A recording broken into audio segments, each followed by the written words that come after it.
Good afternoon, everyone, and welcome to another Fireside Chat with Kirshner Office Furniture. We want to thank all of you for joining us today. Today, our Fireside Chat is all about building for the future. You'll hear from some of the top leaders in construction and architecture and what they have to say about the buildings where we work, live, and play every day. The chat will run for 45 to 50 minutes, leaving 10 minutes at the end to answer some of your questions if time allows. If you have questions for our panelists, please post them in the chat as the conversation is going on, and we'll get to as many as we can. If we do not get to your question this time, please send us your question to the email listed on the screen, and we will do our best to get you answers. Now, let me introduce our panel and give them a minute or two to tell you a little bit about who they are and what they do. We'll start with George Wilson, principal at Meyer Architects. George, if you could share a little bit about who you are and what you do. Well, I'm an architect and been managing principal for, this is my 30th year at Meyer. We're a 65-person architectural interior design firm. And we do work in multifamily, suburban office buildings, senior living, corporate, we have a corporate studio as well. Okay, thank you for that, George. And Rich Gottlieb, President and COO at Keystone Property Group. Rich? Hi, thank you. First of all, I'm not a contractor, I'm not an architect, I'm not an engineer, so I probably have a little different perspective than everyone, but Keystone Property Group is a investor, developer of mostly office buildings and mixed-use projects, and we have about 10 million feet, mostly in the Delaware Valley, but we're in Florida, Pittsburgh, northern New Jersey, so up and down the East Coast. Thank you, Rich. Andrew Horning, Vice President at Bala Consulting Engineers. Andrew?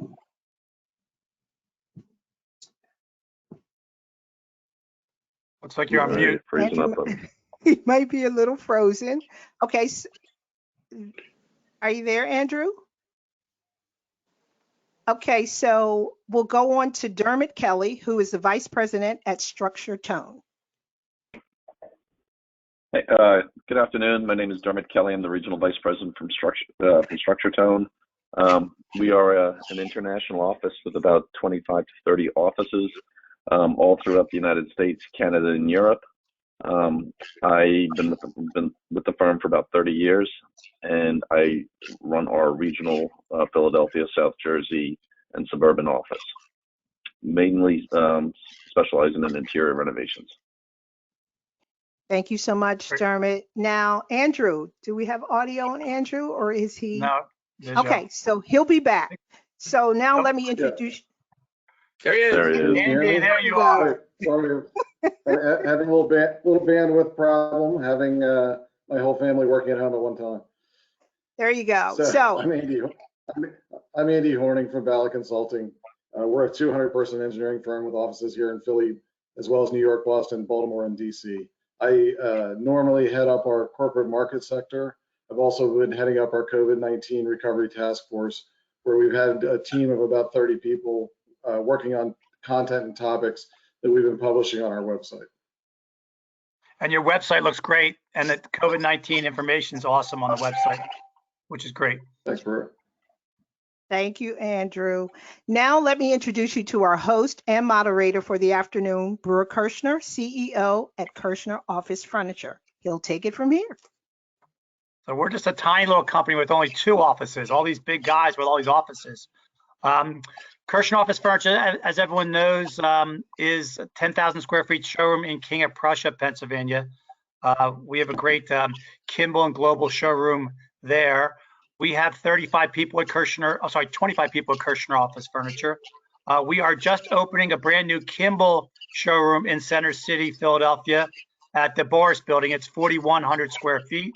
That showroom, believe it or not, was supposed to be open a month ago, and it's a new showroom downtown that'll be open hopefully in the next 35, 40 days. Furniture is coming in from Kimball end of this month. So we're excited about that new spot in Center City, Philadelphia, which should be exciting. So let's get started. Let's start with George. George, let's talk about the outside space and how the outside space is going to help with distancing and how you're trying to bring the outside space into the inside of the office. Thanks, Burr, and thanks to you and the whole crew here for letting me be on this panel with this esteemed group of people. So I'm excited. So at Meyer, we're in the process of designing 4 different types of projects, and all 4 have somehow touch or relate to the outside area, outside spaces. So, you know, I'll start off with our senior living, independent living projects. We always have exterior space. I mean, it's very important to our residents that they get out. But now we're designing them a little bit larger so that we can have more intimate spaces, so we can have, you know, separate our residents for social distancing. We're including some more low walls, some more landscaping to kind of create these little nooks and crannies so we can distance our residents. We're also looking at the use of movable panels that can be moved in discreetly to create those areas for our residents. Now, one of the things we're looking at is exterior fitness stations. We always have interior fitness areas or rooms, but creating areas outside for barbells or be able to do some exterior exercising is something we're adding. We're also adding some additional seats and seating areas to our walkway that we always have at our senior living project. So kind of distancing the residents, keeping them apart, but still, you know, letting them have access to the outside. In terms of office building design, you know, just last week I was working with one of our clients, and we're looking at an exterior amenity space. We're making it more, I would say, more general. We took out the bocce court, we took out the fire pit because you know, that was just too tight. So we're making the space more flexible so residents or the tenants could have you know, more space to social distance. Now, and some of our clients, actually one of our clients has been asking about balconies and terraces for their space. The key is they're looking for a space that they can control, not a space that'll be with other tenants. So that's something else that we see out there is, you know, our tenants are looking for. And then last is about multifamily design. And, you know, this is something I was talking to Rich about. We have a client that, you know, we're designing these apartment buildings for 30-something tenants, right? And are they expected to see anything about social distancing? You know, I don't think they are. And our client doesn't think so either. That, you know, he doesn't think we should be adding additional dollars to create the things we have to do to create the social distancing. Because, you know, let's face it, some of these projects, the margins are very tight, and you just don't, the dollars aren't there to spend additional dollars to create the social distancing. So I know, Rich, you and I had a discussion about that yesterday. You know, should you be spending dollars as a developer? It's an interesting topic and a tough decision. Look, I'm firmly in the camp that we need to do things today, and we need to take responsibility and take initiatives to make people feel safe and want to come back to the office or go out of their apartments or whatever. However, I truly believe this is kind of temporary. And I do believe we're going to have a vaccine, drugs, and once that happens, we're going to go back to the way we were. So how far do you want to go? I think people have been living the way people like to live, and we like to live together. Going back to the question, I mean, outside spaces has been a big part of our programming for a long time now. We've been doing it in the suburbs, where we found that people love the outdoor spaces when the weather got nice, whether it be tables, and we can sit at a table with an umbrella or sit at some soft seating. As long as there's Wi-Fi out there, people love it. And outdoor is perceived as healthier, safer for everybody. So I just think that people are going to continue to want the outdoor spaces for that reason. Maybe we'll put less sofas in and more individual chairs, and that probably is inside and outside. We're going to be doing in common spaces, I would imagine, which would be fine. But you know, George, you're right. I've seen like outdoor stations. We've all seen them in the parks where you have these little outdoor workout stations or something, Yeah. parallel bars or something. But I could see that, we've been doing yoga classes for a while, which are really popular. That could be something you could socially distance outside and still have people feel like they're getting together. But I could foresee more meetings outside because, again, it feels you still gonna have to meet with people, and it just feels safer. So I think that it's a big part. We've been doing it, of course, downtown too. We created the beer garden downtown at 6th and Market Street. We're very hopeful they'll be able to open this year, and I think that would be a spot, for example, that people would prefer to go. And I've also read that a lot of restaurants are going to be trying to increase our outdoor seating as much as possible to allow for more diners. So, and the beer garden has that outdoor activities and other beer gardens too, which I think will be popular. Do you see any of your tenants though asking for just dedicated space to them, or maybe an outdoor terrace, or? We haven't. Excuse me. They're so focused on the interior space right now. I don't think they got there yet. Yeah. To be very candid, but they probably will. Yeah. Good, thank you guys. Let's go next question. Dermot, you're up next. And Dermot, we're talking about Sure. recovery time as a burning question in a lot of tenants' minds. And we're in the midst of construction on a bunch of spots. And what's that recovery time look like? What's going to happen to the long-term and short-term pricing on that? Right. That's the $1 million question, Brewer. Obviously, last Friday, May 1st, construction opened up in Philadelphia again. So we had a soft opening for all our job sites last week. And pretty much this week, we're rolling people back in, subcontractors back in, training them, bringing them up to speed, and really working with our clients as far as what their new schedule looks like.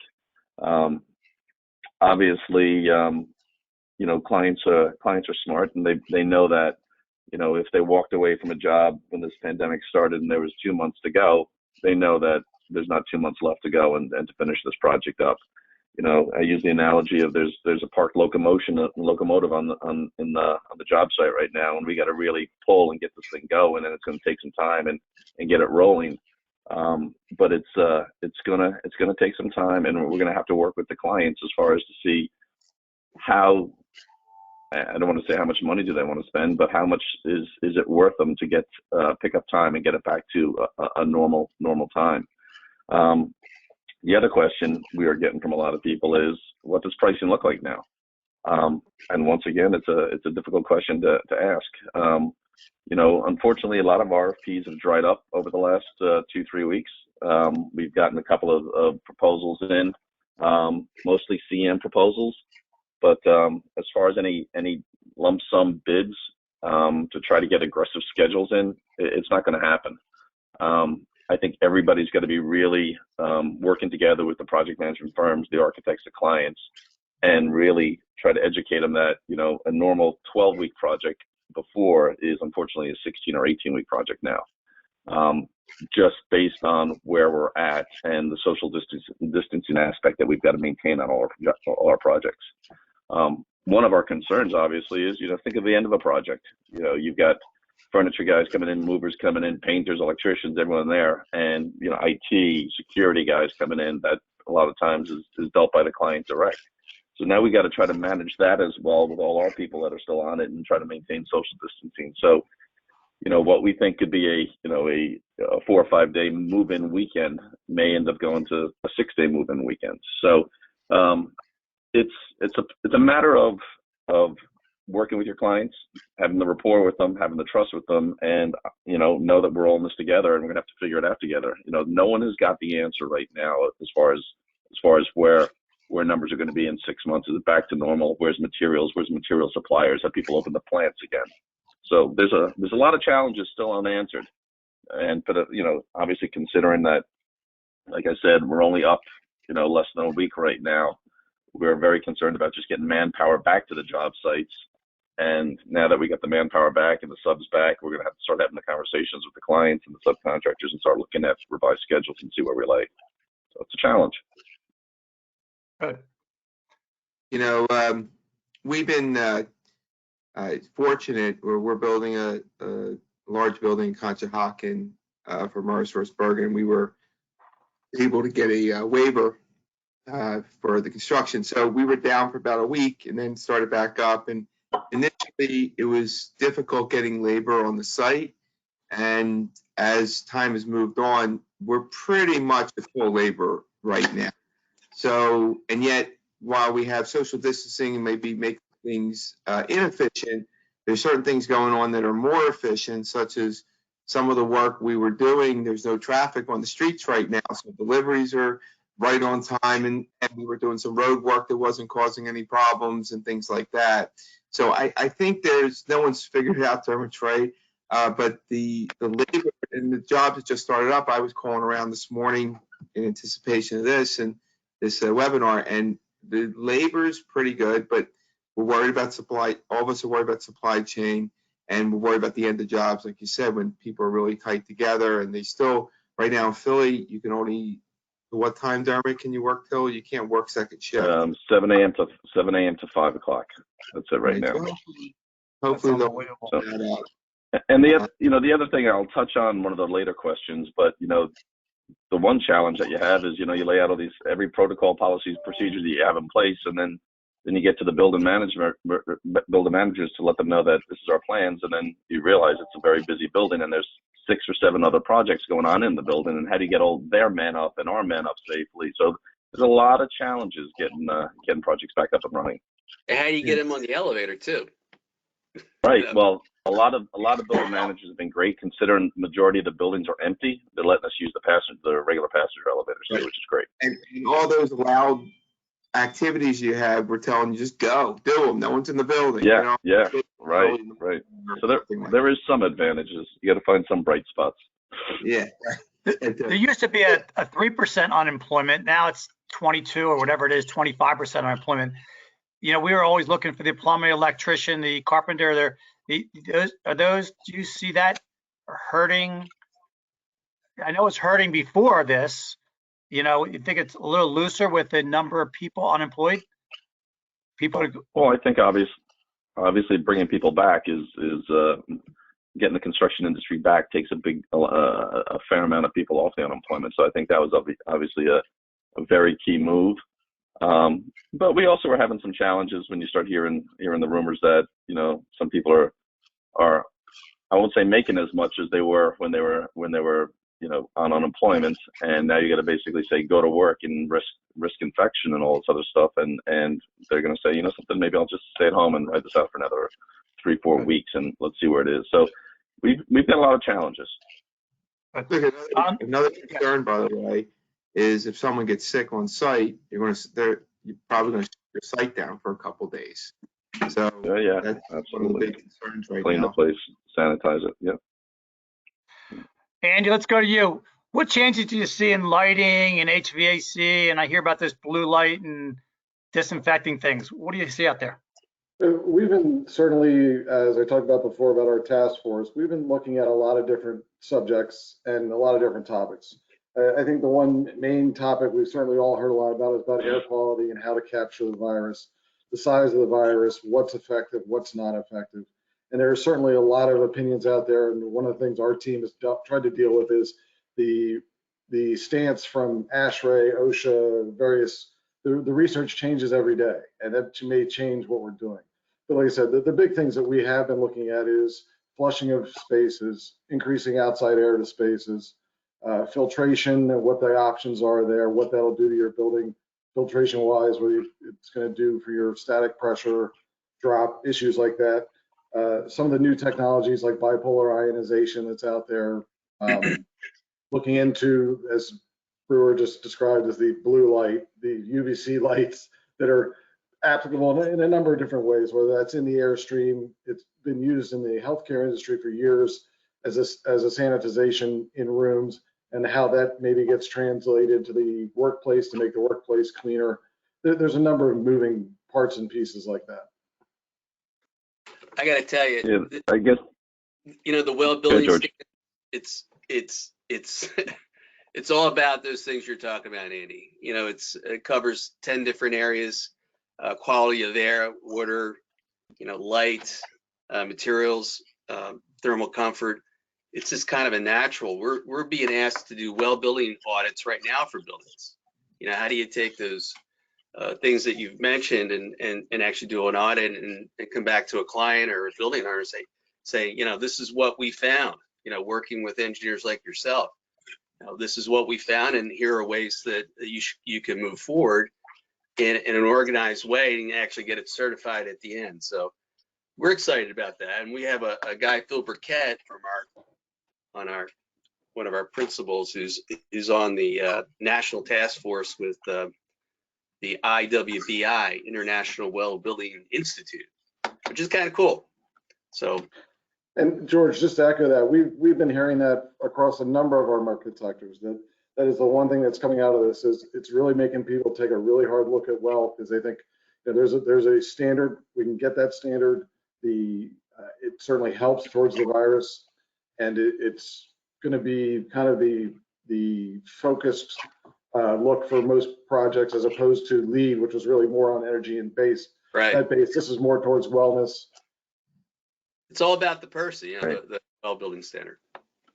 Right. So I have a question, Brewer. Can I interject with a question Yep. from our guest? So Yep. this question is for George Uh-oh. about designing with additional capabilities, working with products that are multifunctional. What's your thoughts on that? Products that are what do you think that means? Products that are furniture? I mean, Sure. furniture, is that a furniture question from somebody? That must be a furniture question with, George, That give is us a furniture give a useful question. plug for Kirshner Office Furniture while you're at it, George, would you? Hey, Britton, can you help answer that one? I mean, Brewer.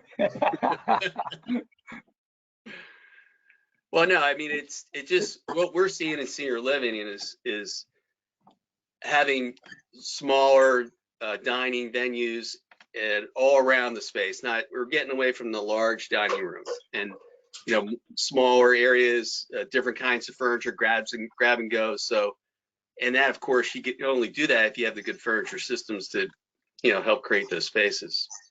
So one of the things we did, we just put together a lookbook with about 30 pictures of different dividers, and whether it's vinyl or hard surface or movable or just a screen to divide space up. So we have done that lookbook. We'd be happy to email anybody. We're going to email it to the whole group. But it's just an interesting idea for different spaces, whether it's a cafeteria or a lobby or the office space. So it's a nice lookbook. All right, so George, Brewer, I'm back to you. Yes. I'm sorry, Brewer, as part of your lookbook, is that for your workstation areas, is that trying to keep basically the main spine of the system in place and moving parts and pieces around it, so you're not doing major renovation? So I've walked 3 spaces in the last week, and I said to the customer, I'm trying to spend the money like it's my money, and we can raise this panel up, or we can go every other person. Do you really want to go redesign your whole space right now? So, and that's a big question. And we talk about budgets and where the budgets are going. So a lot of times we're trying to put some screen up. We're trying to do a 90-day fix, a 6-month fix, a year fix, and not ruin the top caps of the stations or not ruin the feel of the space. The customer moved and spent $100,000 or $500,000 on beautiful space. And are we going to go in and just put stuff all over the place? So last week, we had designers on, and they're going, no, you cannot do that. I spent all that money. And George is an architect. He's going, no, we laid this space out beautiful. We programmed the space. We laid it out. So it'll be every different place is different.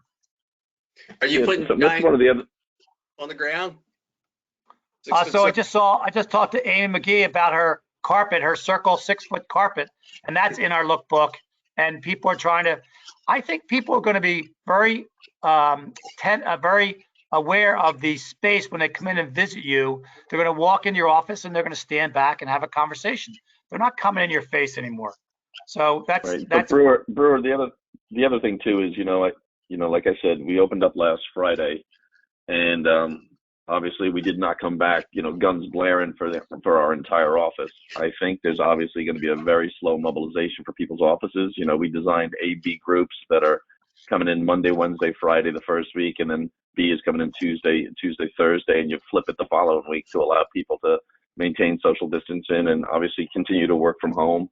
You know, there's a lot of challenges that I think a lot of people are seeing. You know, before there was a bad connotation with working from home, you know, where you never really Right. believed people were doing it. So I think it really did, if anything positive comes out of this thing, it really did allow us to trust some of our employees that they are actually productive and working from home and getting this thing done. And if I've got to go to A and B days, when these guys are home on the B days, we know that they're working and being productive. So it's a different mindset. You know, I mean, Structure Town's a little bit of old school every now and then, and you know, that whole work from home thing was not obviously overly we were overly excited about it, but it's a new era and it's pretty interesting what's happening. So a shameless plug again. We're going to do next week. We're going to do a Thursday panelist with psychiatrists, because there is 10% of our force. You know, as business managers, 10% of your people don't want to come back. And what does that look like? Because they're scared to come back, and it'll be more of a touchy feely next week with 3 or 4 panelists. But again, that's a problem that A and B teams, we're all talking about that, but the 10% that say, I'm afraid.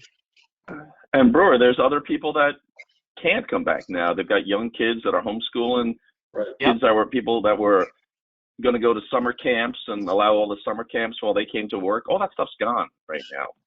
So you've got to be incredibly flexible for the next 6 months to a year to allow people to work from home, be productive, and still feel like they're part of an organization and a family. So it's there's a lot going on for the next 6, 7 months, 10 months. A lot going on. Hopefully, 5 weeks. 5 weeks. Let's go. 5 or 6 weeks. Yeah. I wish. On the panels and the changes you were talking about in your kit of parts, I mean, I think we're finding in some of the MEP solutions that we're looking at, there's also going to be a supply chain side to this, of being able to get materials. And I know I heard anecdotally last week that the plexiglass screens for some of the workstations have gone from a couple of days to a couple of weeks to whatever. There's 17 weeks, I just heard. Supply chain side to all this. And I think Dermot's going to find the same thing and trying to get materials for his job site. Well, our manufacturers, you know, the Kimball manufacturing went from 4 weeks to 10 weeks, and they're back down to 7 already. So that was a 2-week kind of, not layoff, but shut down for 2 weeks, and they're back up and running at 80%. But it's each manufacturer, getting this engine, Dermot said, getting the engine going, you know, we expect the engine to keep on going and move. And I think it hopefully has penned up a lot of demand. So that should be a 10-week delivery time where it used to be 4. So, okay, let's keep on going. So I'm back to George. George, technology is coming on strong here in a lot of ways, even in this call we're doing today. You know, how's that going to affect the elevators, the front door, the handles, escalators? You know, what's the future of that? Well, I think touchless is our future. So it's really affecting most of the projects that we're looking at today. One of the projects, one of the sectors is senior living. The nice thing about senior living is it's already Wi-Fi, and there's so many systems in the building, internet, you know, throughout the whole building. So using that technology to have like touchless entry systems for the units is just a natural, because it's just, you know, the whole place is set up. So we see that on our senior living projects. Office buildings. Last week I had a meeting with the client, and we actually changed our front door from a double door to a sliding door. We just did it. We made the change. It's another maybe $7,000, but we're going to do it. So yeah, the idea of having a touchless, you know, whole process from, you know, your parking lot through your front door, down the hallway, you know, into your bathrooms and then into your suite. The bathroom is a little tight, or a little tough. Now, Rich, I don't know about you, but you know, taking the bathroom doors off the bathrooms, it's you know, it's a little tricky. So we're going to keep the doors in the bathrooms. But How about the doors in the stalls? We're going to keep those? Yeah, we're going to do that too. And this is not a high school, but one of the things we're going to do is actually we had this toe kick that we put on the bottom of the door. So as you're exiting the door, you can kind of get it with your foot, get it open, get it with your elbow so you can get out, rather than, so you don't have to touch the handle. The other thing that's important, a trash can by the door as you exit. So we're using a 6-inch stud so we can recess a trash can, because we all know that's where the towels are going to end up. So that's something that we're looking at. And antimicrobial for everything, all finishes, antimicrobial, paint, wall coverings, even the countertops. That's important, and we're looking at that. And then multifamily, we're looking at elevators that are voice activated. Kone has a Alexa voice activated elevator. Now, granted, it's only cost effective for those, taller buildings. Alexa Probably. just is answering you right now on my desk. Sorry. Alexa, order rich toilet paper. But that's Okay. something we're looking at. No, Alexa. Alexa, no. It is ordering me toilet paper right now. 14 cases. All right, to the next question. So, Rich, location, everybody says all the time. What do you think about the suburbs or center city? What's your gut on what's the next hotspot? Well, Don't say hotspot. Come on. Yeah. All right. again, I truly believe it's a short. Conshohocken's the answer. It's a short. Conshohocken is the answer to everything. So, or Bala Kimwood. But short term, I think we might see an uptick in people's desire to look into the suburbs where they weren't looking before. The suburbs offer a lot of opportunities. There are going to be some short-term problems downtown. They're usually low-rise buildings, so you can use stairwells. You don't have to use elevators all the time. You can drive to a suburban and park for free typically, as opposed to taking public transportation or driving and spending a lot of money. And by the way, we don't have nearly enough parking spaces downtown anymore because it's been too expensive to build them and the taxes are too high. So in downtown Philly, there are not that many parking spaces for people to change their pattern significantly. And the outdoor part of it, yes, you can take a walk, but you're walking amongst a lot of people in a downtown situation. In the suburbs, you can take a walk outside or go and be kind of have a lot of social distancing. So there's a lot of pluses. However, I think people, for as long as we've been a society that have cities, people have always preferred cities. No matter what, the cities come back and people want to be there, and I don't think anything's going to change. When 9/11, no one was ever going to lease space in a high-rise office building in New York City ever again, and a couple bumps in the road, and New York came back stronger than ever, and they built huge buildings in this place where the buildings came down. So people will go back to what they prefer. And listen, we've been working a long time to get people to interact. And we did that because they like doing it. They work better that way. They're more productive at work. They like going to work. That hasn't changed. There's some short-term changes, but Rich, there's that word that's out there, millennials, that that's one of the reasons an urban environment was so popular. Live, work, walk to work, live in a city. I wonder how this is going to change their mentality, change their thought process. I don't see them wanting to move out to the burbs and buy a house with a white picket fence and hop in their car and commute to an office place. So it's going to be interesting to see how that whole group of people actually, what their take on it is, and see what their thought process is too. It's going to be interesting. Well, look, millennials are getting older, and by natural, they're kind of the delayed generation. I've been saying for a long time, they delay everything. But the reality is they are starting to move into the suburb. And the younger generation below them is moving into the city. And why? Because they're getting married, they're having children, and the kid eventually needs to go to school. And schools don't cut it in any city in America, frankly, as well as the suburban schools. And you're starting to see it. So But I like to call it the urban suburbans. You're Conshohocken now with King of Prussia. You're creating that density. You can hang out, cool space, but then, you go to work a mile down the road in your 3-story office building that has, by the way, a stair tower, not a stair tower, a stair you can walk up to the second or third floor. You don't have to take the elevator, and it's natural, so you have to touch anything. And then you can hang out down at King of Prussia or Conshohocken for Rich.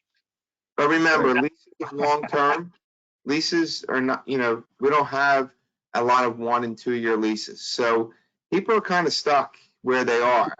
And so they're going to be they're not all making decisions today, unless you were in the midst of, your leases maturing now. So it won't be this mass exodus because there's no opportunity to do that. And then as long as we have a cure, I think things will level out again. Good. All right. Well, thank you.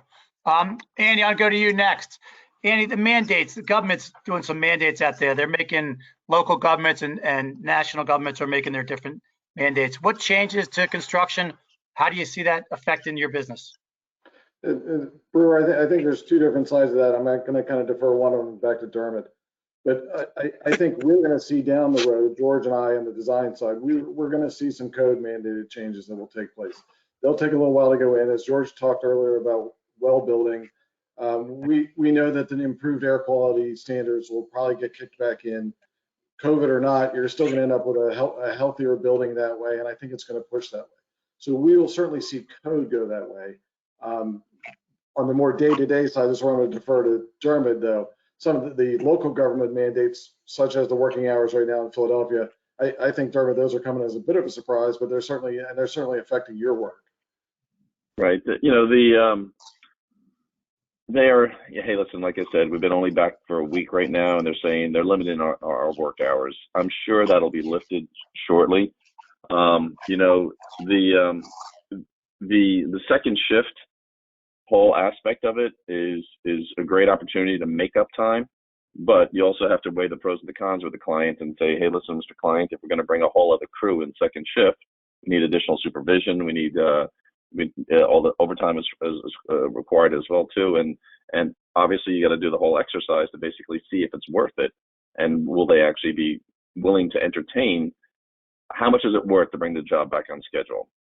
Obviously, Rich, you're going through a lot of things with holdovers and people staying in spaces that were supposed to be moving out, and I think it's a lot of the developers and landlords that are saying, all right, listen, I think we know that you were supposed to be out in May with the job done and moving, and obviously there's going to be issues, and I hope it doesn't all get lawyered up and everyone's fighting with lawyers after this thing, and we have to go through this whole process. But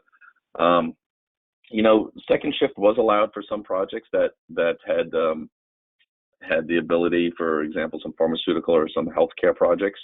LF Driscoll, for example, did the Penn First Hospital, and they were doing a lot around the clock. So they were able to do it for some unique cases, but for a regular office fitter right now, they're just saying, Monday to Friday, no weekend work either, just 7 to 5. And, like I said, I think in 2-3 weeks, that'll be lifted. Hey, there's a bright spot. I wanted to throw it out there. Townships and cities are figuring out how to review plans electronically. I understand the city of Philadelphia is now a 10-day process. Yeah. When's the last time you heard 10 days for a permit in Philly? So they're figuring out how to do it electronically. It's a faster process. It's easier for us and Andy, on our side to get those drawings in so we can electronically seal them. So that's a good thing. And hopefully they'll continue that as it moves on. That system's been out for 2 or 3 weeks now. Is it working? We haven't filed any projects yet, but we are calling for inspections and getting inspectors out. So far it's been working. Yeah, we see it working. I'm hearing positive. I've heard very positive things about it, like George is saying. Okay, Rich, I'll come to you. Some of the buildings are currently designed with retail, coffee shops, restaurants, hotels on the top of them.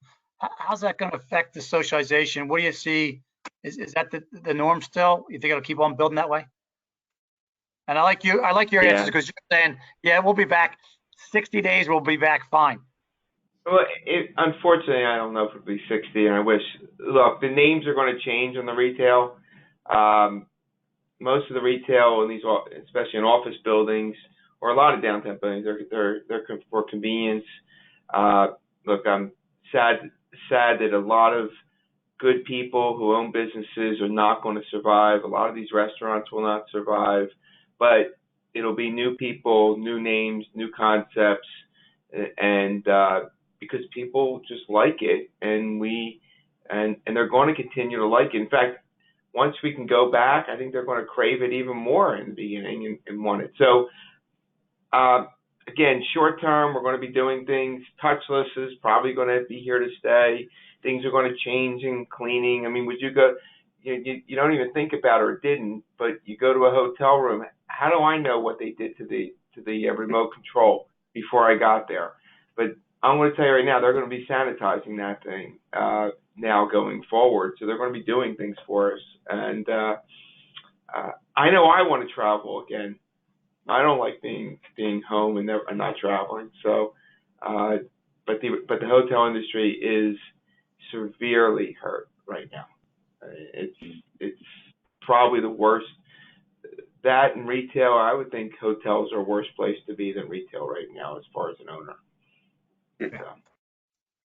I think we all want to go to dinner someplace, right? I don't care if it's alone or just go out to dinner. But you think the city of Philadelphia is going to let them put tables on the street, on the sidewalks? Well, it's been a trend for a long time, and it's been a very positive trend. So they'll let them. The problem is, I think they've already have let them. So I don't know if there's much more room. But you might find people who don't have now today will start having sidewalk eating, just so they can get some more tables. Del Frisco's on the corner with outside tables all around it. You know, the Union League with tables outside. I just think I can't imagine it just doesn't seem conducive, does it? No, it just in those doesn't. Locations. No, it really doesn't seem conducive. Okay, so I have a question from the guests. Great, Kat. And this question actually says, how will buildings change overall? Is there a across the board change that's going to happen in all buildings to keep people safe? Well, Andy, it sounds like you. You're on mute. Andy, you're on mute. Andy, can't hear you. Yep. Oh, sorry, I got that. Sorry about that. Yeah. You sounded great. I don't. Now I was stammering anyway. So I don't think there is a silver bullet answer to that question. I think one of the things that we've been looking at and talking with clients is every building is going to be a little bit different depending on the system, the occupancy. That there's going to be tailored solutions. There's not a simple change. I don't think there's going to be a single silver bullet change to the building industry. George, do you agree with that? Touchless is in. It's here. And I think building standard is here as well. Well, there's a huge difference between if it's a brand new building that they're constructing out of the ground, or if it's modifying the 12th floor of a high-rise in Center City. So it's pretty difficult to implement a lot of that stuff in an existing high-rise. You think back to when they started building buildings in New York after 9/11, they did terroristic-proof shafts and all this other work that basically a plane couldn't fly into. So maybe for the new buildings that are being built, they will design it, but then it comes to a developer saying how much do they want to pay for it as well too. They were fine with this other look or product a year ago. Do they want to spend X dollars more square foot that in a year or two it may be mute, but you never know. Obviously, I think there's going to be a lot of opportunities to look at way to design new buildings and how we can do them healthier. But fresh air is fresh air. That'll never be mute. That'll never go out, and it's healthier for us. So we gotta move that towards that direction, Andy. We need the bigger filters. We need more air exchanges. Sorry, Rich, you're going to have to pay a little more in energy costs for the outside air. Typical architect doesn't understand any cost, doesn't care. But what's cost mean? Yeah, right. Look. No one was getting sick in our buildings yesterday, okay? They're not getting sick in our buildings tomorrow too. And you haven't convinced me that little spaceship-looking picture that we see of COVID all the time is running through our ductwork, bouncing up and down, turning corners, and then leaving through a duct, through an opening. I mean, no one knows if that's happening, and I don't think it is happening. Look, it's not like the 70s when some idiot decided, let's take all the fresh air out of the buildings so that we can save energy, and we had sick building syndrome, and that was real, and we had to fix that, and we did. But, the ASHRAE standards have been out there for a while. We have good air quality in all our buildings. We did, and I don't want people to forget that. It's a very, very, very specific situation today. So, So I have another question also. Okay. The question is, just like water fountains are kind of standard when building buildings, will they have that as a mandatory thing for hand washing stations and sanitizing stations? We do have something called bathrooms. I think they'll still be there.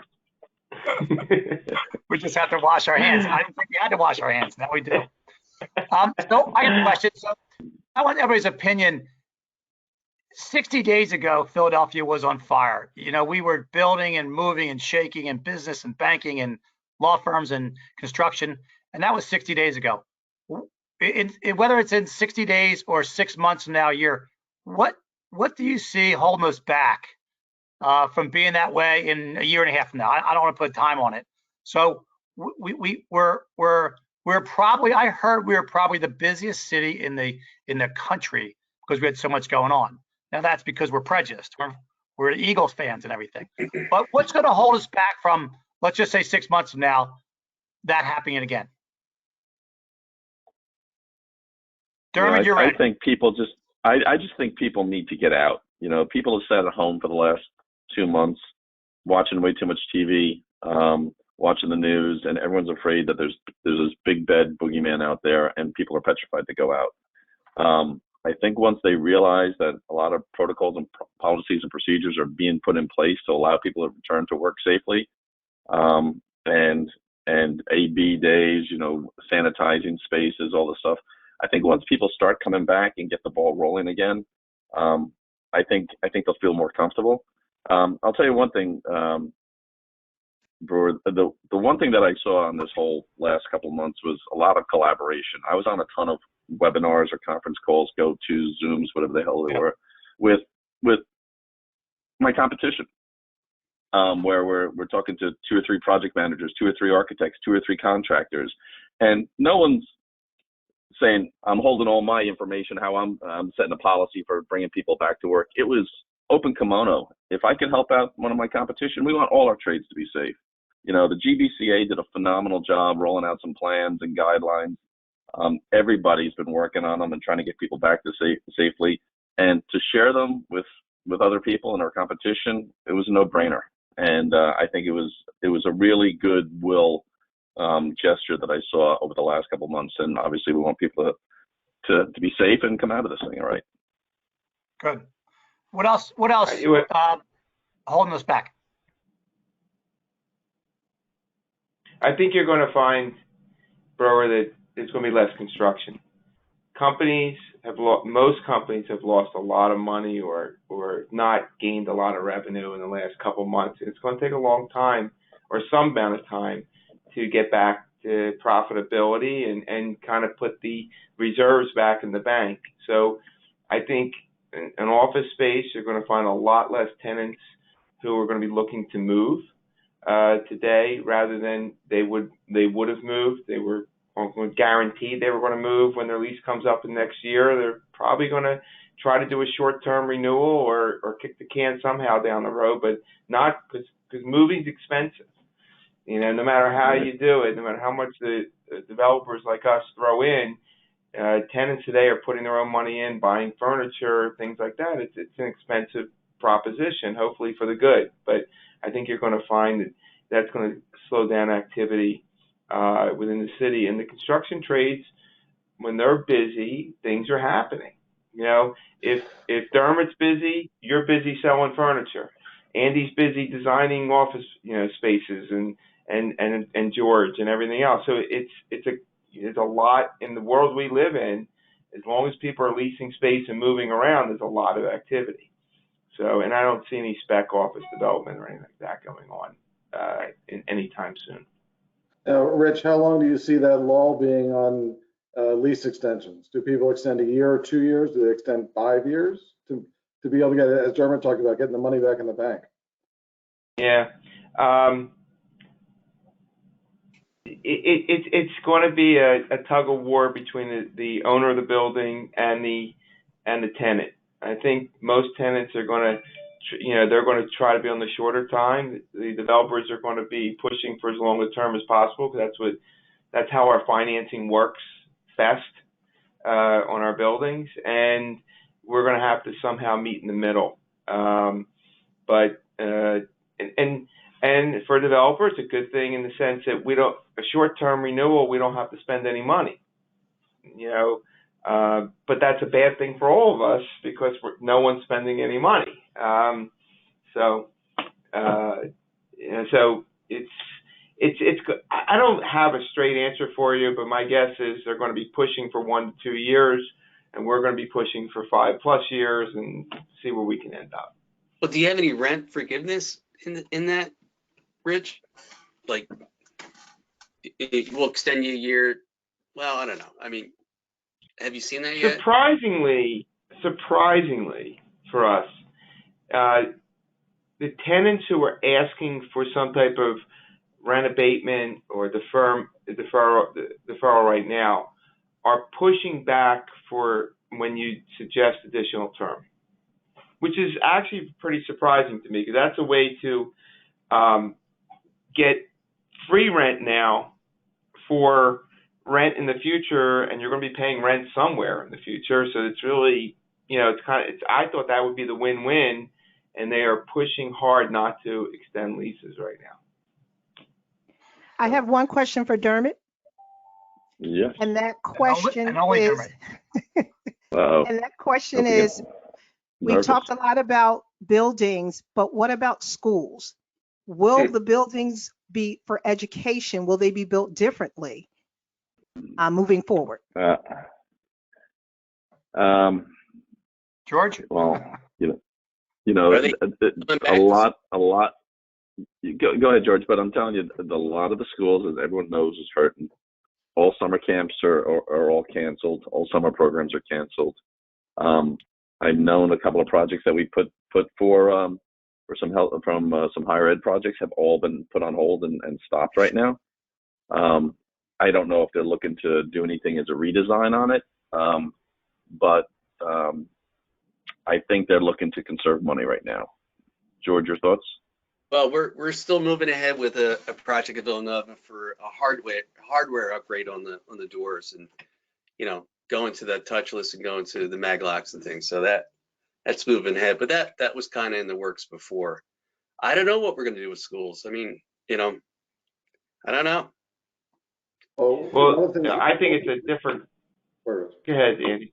I was going to say, one of the things that we've looked at on the higher ed side is one of the topics we've been working on. And one of the big challenges there is higher education. The university has 10 or 15 different kinds of buildings. They've got tens of different uses. They've got faculty to deal with. They've got students to deal with. They've got alum to deal with. You got to put people in classrooms. You got to put people in dorms. There's a lot of moving parts there. And we've been trying to figure out the best way to really look at it. I know ASHRAE just put out their standards in the last day or two on what to do with educational facilities, and they did a very broad ranging thing, but that is certainly a product that there's not a simple answer for. I actually worry on a different level. Schools, a lot of older schools, city of Philadelphia, we've had all these problems still dealing with asbestos and mold and things like that, they've always been slow in cleaning up, and they're probably going to be even slower in getting on these projects, which is unfortunate. So it's 5 of. I'd like to thank the panelists very much. I appreciate everyone's time. I'd like to thank everyone listening in. I hope you found it very informative. We're going to have this recording on our website. Last week's recording was fuzzy, and we have a new system here, which should be great. We also plug for next week. Next Thursday, I believe we're going to do a panelist of psychiatrists and talk about touchy-feely and talk about the feelings of going back to work and what that looks like and emotions and feelings. So I'll be very good at that personal subject, as you all know. But again, the panelists, thank you very much. I appreciate everybody's time and effort and communication. So have a great night. I'm looking forward to seeing all you guys on the job site. Yes. Absolutely. All right. See you guys. Thank you. Well, thank you, Thank you, everybody. Bro. Thanks, everybody. Thank you Bye, very everybody. much. See ya. Or if you